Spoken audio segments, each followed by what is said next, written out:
कक्षा 9वीं की अर्धवार्षिक परीक्षा 2023-24 के गणित विषय के प्रश्न पत्र संपन्न होने के पश्चात चलिए हम उत्तरों का मिलान कर लेते हैं। आप लोगों ने उत्तर लिखकर आए हैं, आपके उत्तरों का मिलान कर लीजिएगा। पहला प्रश्न है, यहाँ पे सही विकल्प चुनकर लिखना है। पहला प्रश्न जिसमें एक परिमेय तथा एक अपरिमेय संख्या का योगफल या अंतर सदैव एक संख्या होती है, तो ये हमेशा याद रखना है कि एक अपरिमेय संख्या ही होती है, तो ऑप्शन नंबर बी बिल्कुल सही होगा। इसके बाद दूसरा प्रश्न है कि 3 धन करनी 3 और 3 ऋण करनी 3 का मान है। तो देखिए बच्चों, यहाँ पे 3 ए धन बी और ए ऋण बी के सूत्र से ए का वर्ग ऋण बी का वर्ग होता है, और यदि हम ए और बी के मान रख दें क्रम से तो 3 का वर्ग ऋण करनी 3 का वर्ग लिखना होगा। और यहाँ से हम देखते हैं कि 9 ऋण 3 बराबर 6, यानी यहाँ पे आप देख रहे हैं कि जो ऑप्शन नंबर डी है वह बिल्कुल सही है। आइए प्रश्न क्रमांक 3 देखें। निम्नलिखित में बहुपद नहीं है कह रहा है।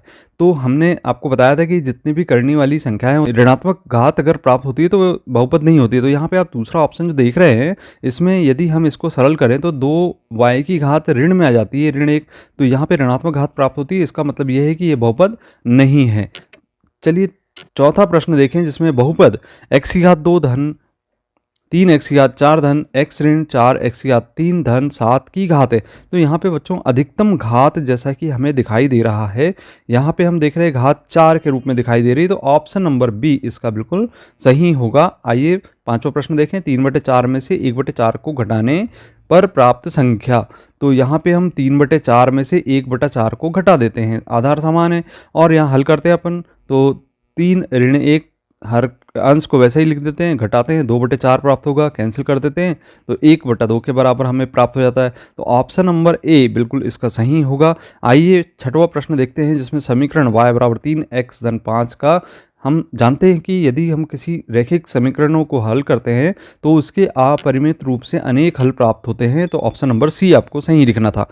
इसके बाद चलिए प्रश्न क्रमांक 2 देखते हैं। रिक्त स्थानों की पूर्ति करने वाले प्रश्न हैं, जिसमें 0 ऋण 5 किस अक्ष पर स्थित है।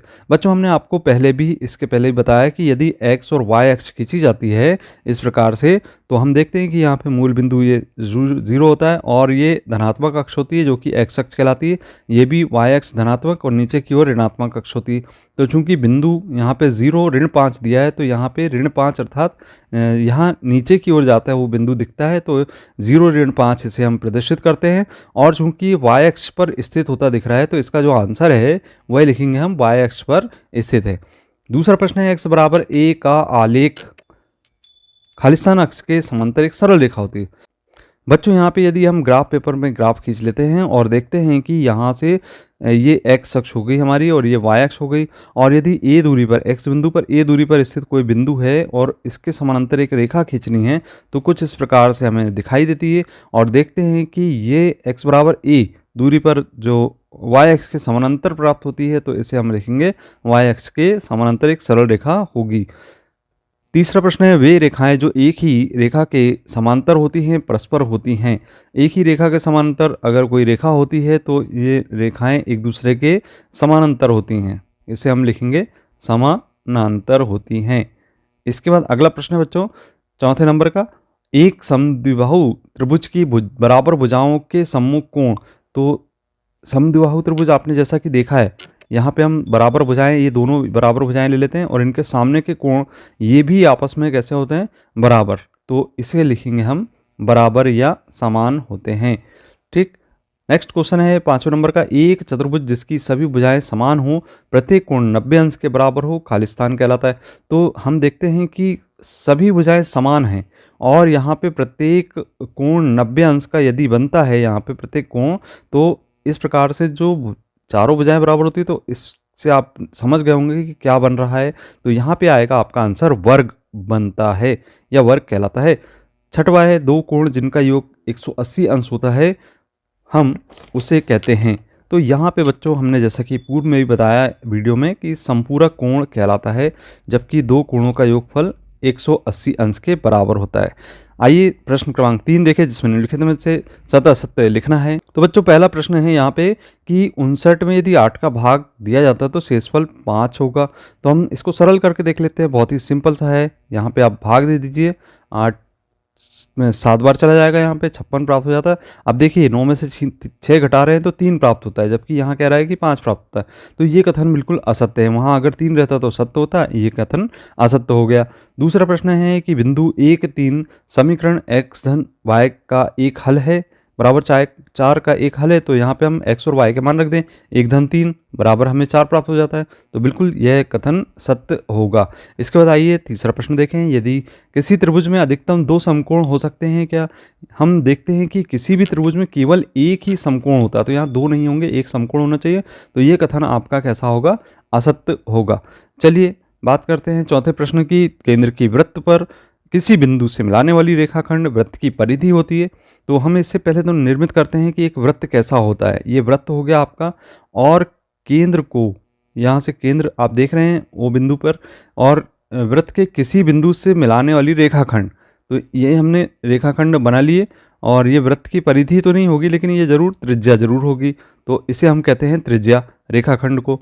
तो परिधि तो ये आपके ये पूरी परिधि कहलाती है। तो इस प्रकार से ये कथन आपका कैसा हो गया? असत्य हो गया। इसके बाद पांचवा प्रश्न देख रहे हैं, जिसमें आप देख रहे हैं ऋण 5 शून्य से छोटी किंतु ऋण 8 से बड़ी।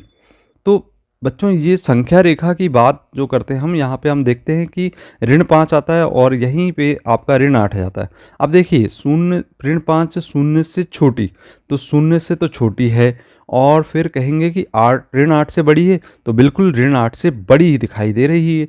तो यह कथन आपका कैसा हो गया? सत्य हो गया। इसके बाद छठवां प्रश्न है, ऋजु कोण की माप 180 अंश होती है। तो बिल्कुल यह कथन भी सत्य ही होगा। आइए अगला प्रश्न देखते हैं, जिसमें सही जोड़ी मिलान करना था आपको। तो आयत स्तंभ ए में और स्तंभ बी में इसके आंसर लिए गए हैं। आयत 1 है, तो इसका जो मिलान करना है आपको, यहाँ पे आप एक चतुर्भुज के रूप में बताते हैं, और 2x का 3 से योग कर देते हैं, तो 2x धन 3 एक रैखिक समीकरण मिल जाता है। ऋण ए ऋण 2b अगर इनका आपस में गुणा कर देते हैं तो धन 2ab मिलता है, और वृत्त की परिमाप परिधि कहलाती है, और 3 भुजाओं वाले एक बंद आकृति को हम त्रिभुज कहते हैं। तो बहुत ही सिंपल सी सही जोड़ी दी गई थी। इसके बाद पांचवा जो प्रश्न देख रहे हैं, इसमें एक शब्द और वाक्य में उत्तर लिखना था। तो ये हम देख रहे हैं इसके आंसर क्या हो सकते हैं। पहले रैखिक बहुपद की घात, तो जैसा कि हम जानते हैं कि रैखिक बहुपद यहाँ पे ax धन b के रूप में लिखा जाता है, इसकी घात 1 दिखाई दे रही, तो इसको लिखेंगे हम 1 होगी।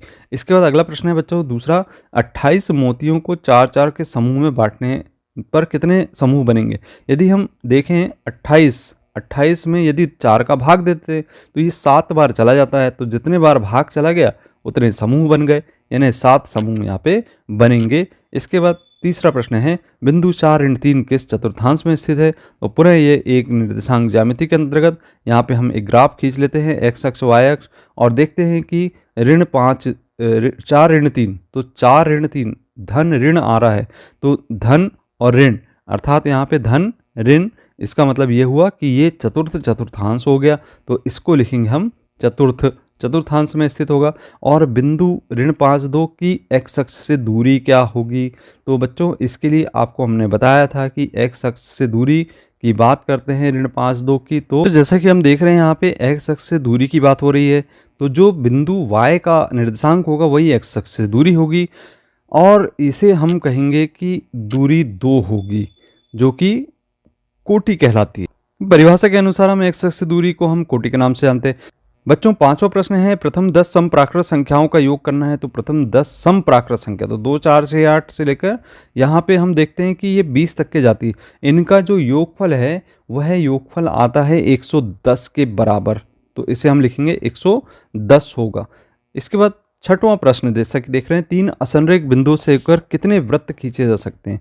तो हमने आपको पहले ही बताया था कि एक वृत्त में यदि 3 असंरेख बिंदु से होकर केवल एक ही वृत्त खींचा जा सकता है। तो बच्चों यहाँ पे हम लिखेंगे 1। तो ये थे आपके ऑप्शन वैकल्पिक प्रश्न। आपके बाकी के प्रश्नों के उत्तर हम अगले वीडियो में आपको देंगे। यदि आपको वीडियो पसंद आया तो लाइक कीजिए, अपने मित्रों को शेयर कीजिए, और यदि अभी तक चैनल को सब्सक्राइब नहीं किया तो सब्सक्राइब कीजिए। मिलते हैं अगली वीडियो में, धन्यवाद।